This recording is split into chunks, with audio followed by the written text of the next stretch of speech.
Hello there guys, welcome to Survival Russia and welcome to one of my reality of survival concept videos. Let's see what's gonna happen because I'm gonna do an overnight with this kit here. So if a person gets stuck in the forest and have to stay a night or two unplanned, you know, it's quite important to realize this early as possible. It's not a good idea to realize this when the sun is about to go down.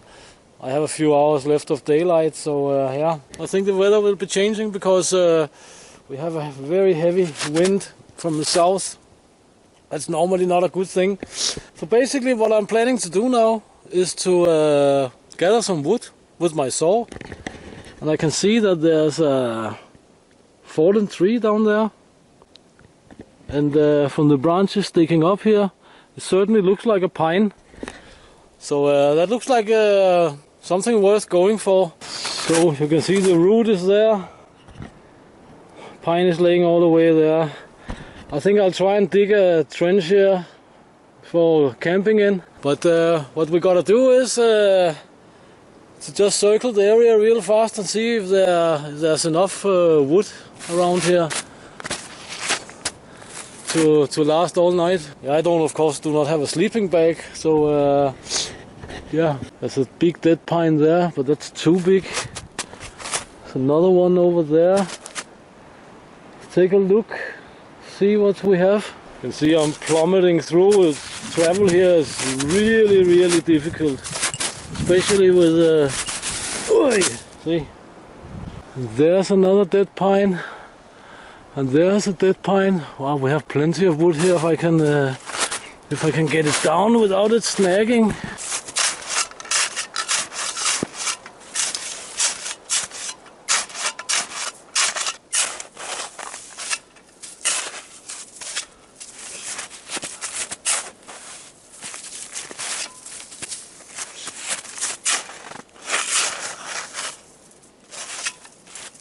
Yeah, it might look like I'm taking it easy, but I just try and not sweat too much. I actually do not have that much time to make this stuff happen here.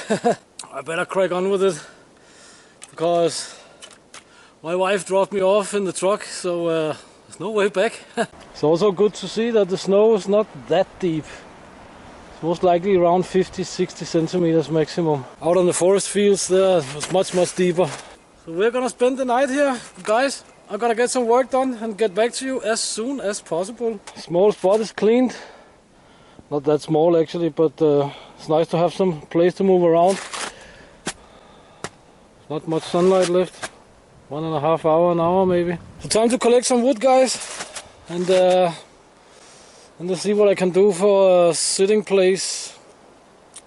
Time will tell. Don't have time to mess around too much with camera angles and stuff, so we'll just take this one here. So I cut it. Now I'm trying to push it because it's rotten on the inside.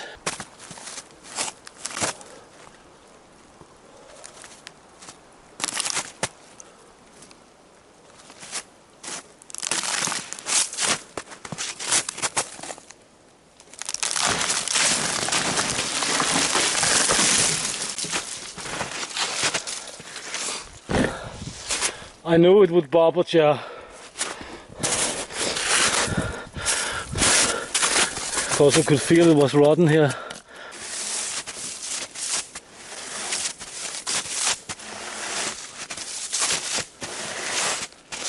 Always start with the biggest log first.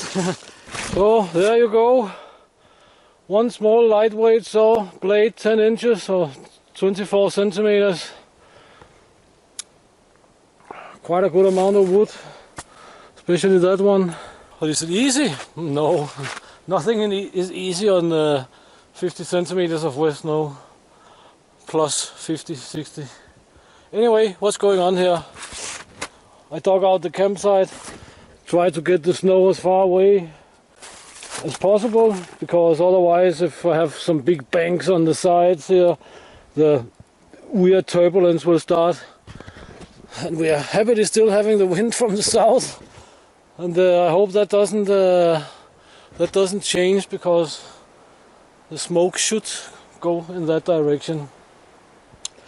but there's always some turbulence going on, and yeah, let's see how it goes. Yeah, so it's getting a bit dark here, but yeah, I just need to get some of the logs in place over there, and I'm not too much in a hurry starting the fire.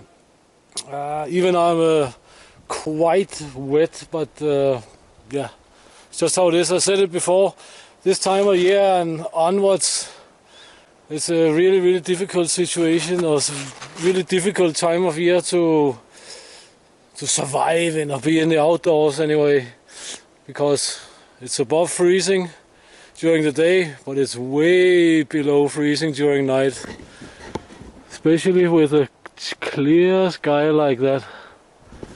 It's gonna be -7, -10 or something for sure. Also, it's really difficult to show something like realistic on video, right? Because you have to work. So there's no time to run around and set the cameras and this and that, blah blah. I'm sure the light is pretty crappy right now, but yeah, you can say that the role the equipment is playing is that I will not panic, or what you can say, right? Or a person will not panic because you've done what you could. I've done what I could. This is the best I can get, so there's no regrets, and I have some food, I have some light, and I'm not working against the sunlight, or what you can say. So I just get the fire going, and I'll get back to you guys. I think I can see some clouds out there. I don't hope that they have any ice rain or something tricky like that. So here we have a raging fire, made only with a saw, no batoning, no wood splitting, only one saw. So what's my most important survival tool in this situation? Certainly not my knife. Just because I speak so highly about the saws for a light survival kit, or what you can say, it doesn't mean necessarily that I dislike an axe, right? I just don't like it in a small light kit, and the saw can definitely do more than an axe or small hatchet, you can say. I mean, show me a hatchet that can do the same in the same time, that weighs the same and measures the same. Doesn't exist. Some people think everything is like black and white and blah blah blah just because I speak nicely about saws, and I say that they are better than axes for exactly these kind of situations. Doesn't mean that I don't like an axe. I have axes. I just rarely carry them with me. So basically what I'm trying to do now is to dry my upper body and yeah, also my trousers a little bit. And the heat from the Siberian log fire is extremely intense. For the ones of you who do not know this type of fire, it shoots a lot of heat out in this direction here, and not so much in the other direction. So I'm laying here trying to grill myself a little bit like a chicken or something like this. I try not to pile up the snow. I tried this before, piling the snow up on the sides of this fire, and it works really bad because it creates really weird turbulences and so on. And yeah, this you can of course also ask Far North Bushcraft and Survival about, because he knows this as well. See, my back is steaming. Yeah, but I like to mention Far North Bushcraft and Survival because he's actually one of the only YouTubers I know in the outdoors community, or what you can say, which also lives it like I do. Anyway, he lives in Alaska, far out somewhere. I live in Russia, far out somewhere, right? And this is why I do, and he does things quite differently than many others. And this is why there's a lot of people who says, yeah, but Lars, he have no idea about survival. He don't know. La la la la la la. I certainly know how not to end up in a survival situation, right? So while I'm sitting here, trying to dry out, for you guys who do not know about this Siberian log fire and blah blah blah, Let me explain it fast to you, what's going on. I chose this pine under the snow because this must have been fallen for quite a long time ago, right? So it will burn for a long time, it will be relatively wet. The other on top there, they're dry. You can see they're starting to become pencil shaped. And that means there will become a space between the top logs. If you want the fire to die down a little bit and just have a lot of embers, then don't do anything. If you want them to burn, squeeze them together so the embers are touching each other. Then they will start to burn automatically. Even the log underneath is not burning. Also, you can see I just threw in a piece of a log. If you want some fire, if you want to have it going well, you can just throw in a log like that. I have lots of small twigs and branches. There's a lot of fat wood there actually. And I have some other pre-cut pieces of firewood over there that I can add if I want to. And out there I have some new top logs, not as heavy as these ones, but they'll do the job. This fire has to last for, I don't know, 10-12 hours or something. Nights are still long around here. So the all important have almost happened. I'm almost dry completely. Took like, I don't know, half an hour or something. You can see it's starting to become pencil shaped there. So we just leave them at that for now. Because it's really warm here. My dog tag is almost burning me. It's a pretty easy fire to cook on. I'm not sure I'm gonna cook, maybe in the morning or something. But I put my steel bottle over there. And this should boil the water pretty fast, so I can get some tea. Let's take a look at the compound here. That's a bag. That's a survival kit. Then we have the shotgun and the snowshoes. It's loaded up with self-defense rounds, 2 slugs and some double-aught buck. Jacket. Knife and stuff. We have the light mounted on the shotgun, so we can test that in a second. What more do we have? Yeah, as I said, we have the kit over here. If you want to know what's in the kit, you can see what's the kit video, most likely uploaded before this video here. But yeah, it's basically just a canteen, stainless steel bottle, my food pouch, saw, ground pad. Yeah, but you watch the video after you watch this video, no problem. So yeah, I tried to mount the camera on the shotgun. So here we have the shotgun light. That means that if we hear anything strange, we can actually see it and engage it successfully, hopefully. It goes out to 300 meters, the light, but there's nowhere near 300 meters in here.